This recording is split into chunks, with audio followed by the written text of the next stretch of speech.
Welcome to Business Continuity Plan Basics. This self-paced training will assist you as you begin to construct your site's Business Continuity Plan, or BCP as we will refer to it in this course. By the end of this course, you will understand the big picture, or the reason why having a current and robust BCP is so important to our customers and to Ricoh's business. You'll be able to identify the benefits of having a comprehensive BCP. You'll understand and be able to fulfill your responsibilities regarding your site's BCP. You'll also be knowledgeable about the responsibilities of your management team in regard to your site's BCP. You will know how to apply and to use your completed BCP and how to practice and field test it to ensure that it will truly be of value should a dire situation occur. Understand and be able to accurately fill in and utilize the BCP template. You'll also be directed to the appropriate resources should you have questions or need further instruction. As a rule, your Integrated Account Manager, or IAM, should assist you and act as a primary resource.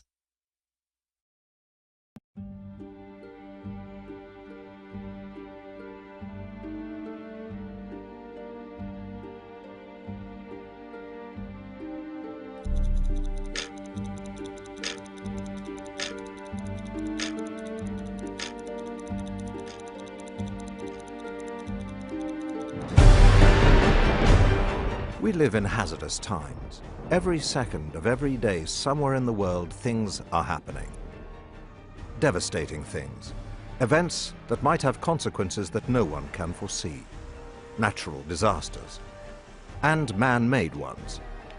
Events that can harm people and businesses. We may not be able to stop them happening, but we can be prepared. When an incident disrupts your business, the clock is ticking. There's no time for hesitation, wondering what you can do, how to respond. It's time for action, decisive action. For companies with business continuity plans, it's time to put them into practice. The scope of the risk is anything from reputational loss that can be overcome over time, right the way through to a complete collapse of a business. Now, one of the key messages about business continuity is around convincing your customers that you can continue to deliver that service under any circumstance. But it goes further than that. It says to your staff that you care enough about their own well-being and livelihoods that you've thought through your ability to be able to recover. And importantly, during a recession, it also says to your owners, your financial backers, that you can also withstand an incident, and therefore their ability to fund you shouldn't be undermined as a result of their concerns should you suffer a disaster. Business continuity management is vital because failure to develop capability could have a devastating impact on the organisation. But success in taking BCM into the boardroom and risk decision making can actually build a more resilient, more agile business. For companies without plans, an incident can become a crisis can become a catastrophe. Following a disaster, around a quarter of businesses never reopen. 80% of companies that don't recover within a month are likely to go out of business. 75% of companies without business continuity plans fail within 3 years. Times are hard for businesses everywhere. Turmoil in the Eurozone, economic slowdown, sovereign debt crises, the credit squeeze, the threat of global recession. Some businesses will survive, some will go under, and it's a fine line in between. But companies that practice business continuity management are resilient. They have analyzed their business and know what their priorities are. They have identified the things that are essential to them and the things they can manage without for a while. They even know for how long. They have developed plans for protecting their people, their business, their stakeholders, their reputation, and they've tested them to make sure they're effective. Their employees are aware of what to do if there's an incident and where they should carry on working from, if necessary. The aim is to get the business back up and running in the shortest possible time. And it works. When businesses were asked if business continuity management mitigated the impact of a disruption, 82% of them said yes. and 74% said they were able to continue delivering key products and services to their customers. In an uncertain world, companies with business continuity plans have an advantage. When the clock is ticking, they're ahead of the game. If ever there was a time when resilience was needed, the time is now.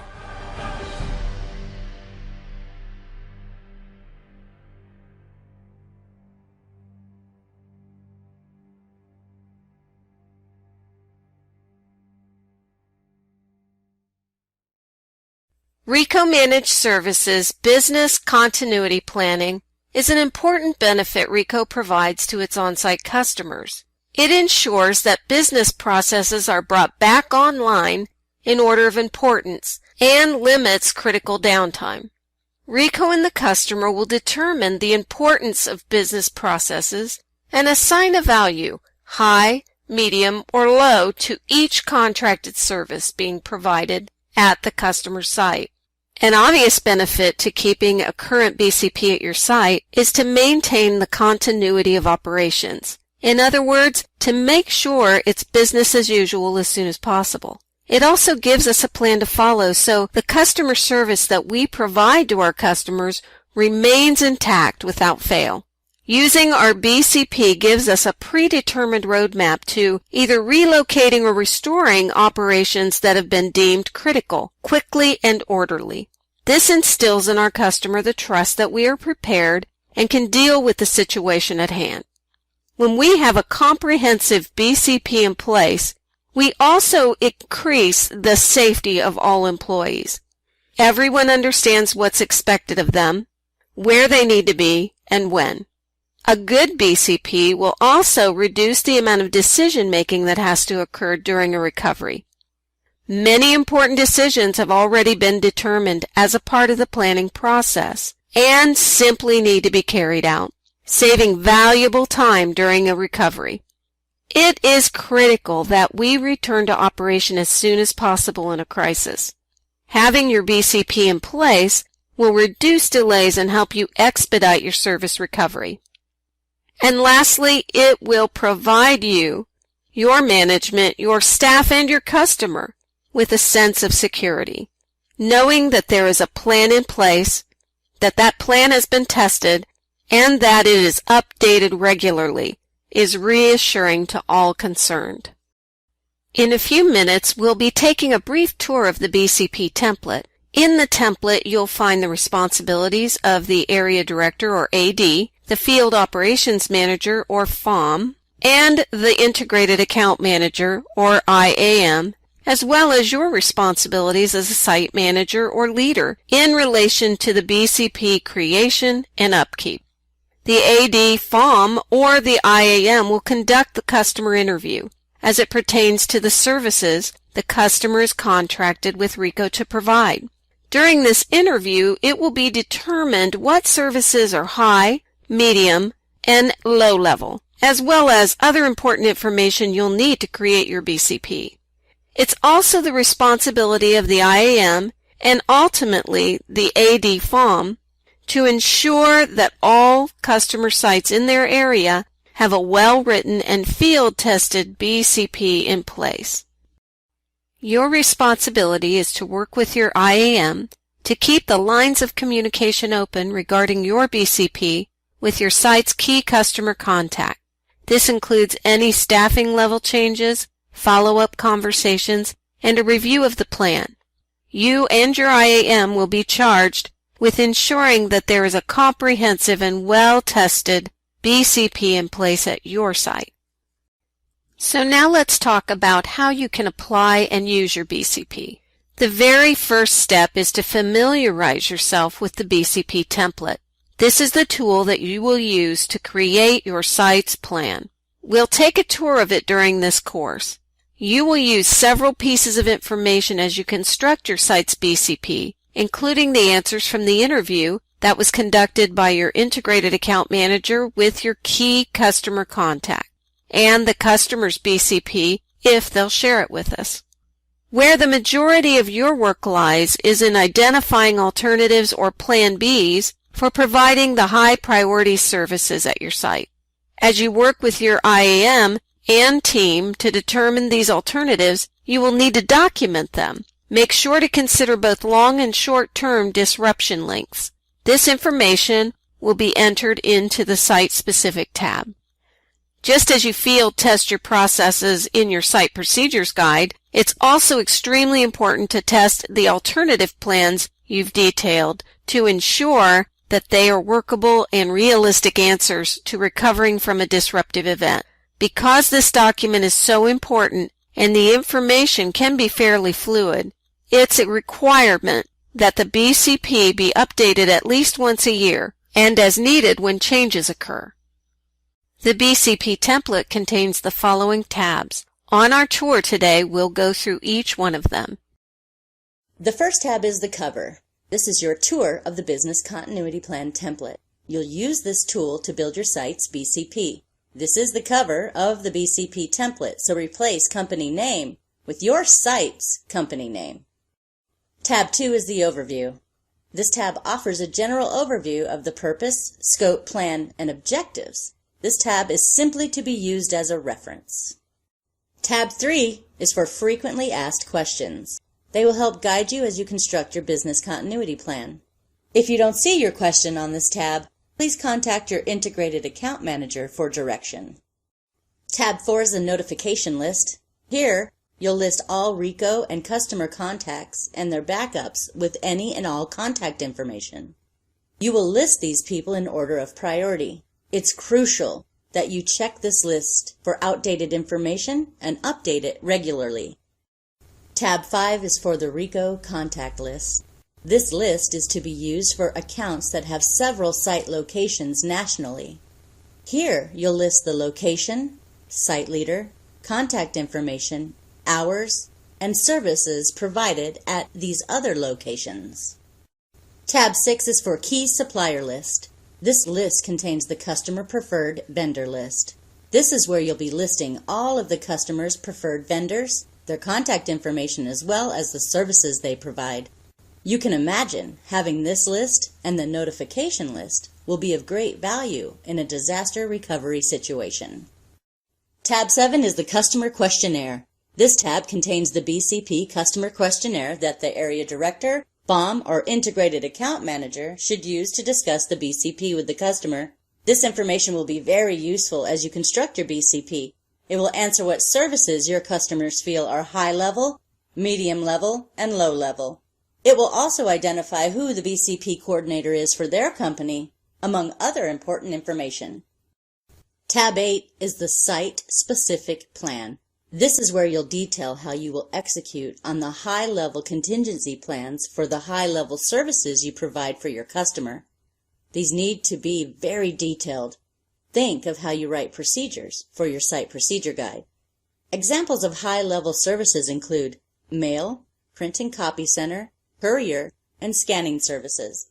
Disruption plans for each service you provide are broken up into various lengths of time: 1 to 2 days, 3 to 5 days, and an extended disruption. In the top row, you will find descriptions of what should be contained under each disruption time frame. You'll see an example of what a good plan looks like in the BCP reference guide that accompanies this training. Tab 9 is for the customer's business continuity plan. This is where you'll put your customer's business continuity plan if they are willing to share it with us. Tab 10 is for pandemic preparedness. Here you'll find some general information on pandemic preparedness, preventative measures including preventative basics. This is a reference for you to use. Tab 11 is tabletop objectives. The objective of a BCP tabletop exercise is to demonstrate the ability of continuing one or more critical business processes within the required time frame following an interruption. Here you'll find the objectives, agenda items, and exercise guidelines. Common findings from the exercise are usually that your BCP documentation needs to be updated. Your plan may require additional detail. The sequence of tasks and strategies in your BCP needs to be reviewed or changed. Maybe there needs to be additional assignments of responsibilities, like a backup person for all critical BCP tasks. Or possibly awareness and training program needs to be improved. And then, you'll find exercise closing questions. Here we capture all the issues, concerns, and questions. And we ask ourselves, have we identified the person responsible for updating the plan for each issue? Tab 12 is the Business Continuity Plan Training Exercise. At a high level, the planning and execution of these exercises should include selection of relevant scenarios for the tabletop exercise, identification, notification, and scheduling of appropriate personnel, a facilitated walkthrough of the scenario, along with discussions on the BCP actions and responsibilities, capture of tabletop exercise notes, including issues and areas of change or additions to the BCP documents, assignments of responsibility for the BCP update work, and closing discussions. You see on this tab 5 scenario examples that can help you construct your own BCP training exercise. Tab 13, the BCP Site Audit. On this tab you'll find the Business Continuity Plan Certification tool. This tool is divided into 3 sections: Employee Process, Workflow Process, and Return to Work Process.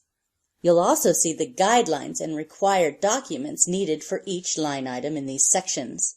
The certification tool is used to provide feedback on observations made during the testing of the BCP procedures. This inspection will occur twice a year at each customer location during the site certification process. Tab 14 is the revision history. The purpose of the revision history is to track all updates and revisions to the business continuity plan. We do this in order to ensure the information remains accurate and current.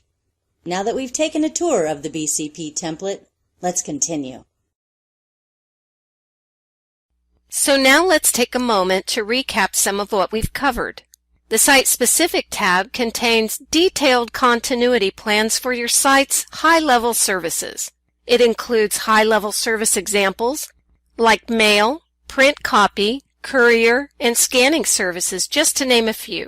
Your contingency plans need to be very detailed. Think of the way you write your procedures for your SPG or Site Procedures Guide. Make sure you consider both long and short-term disruptions to your site's services.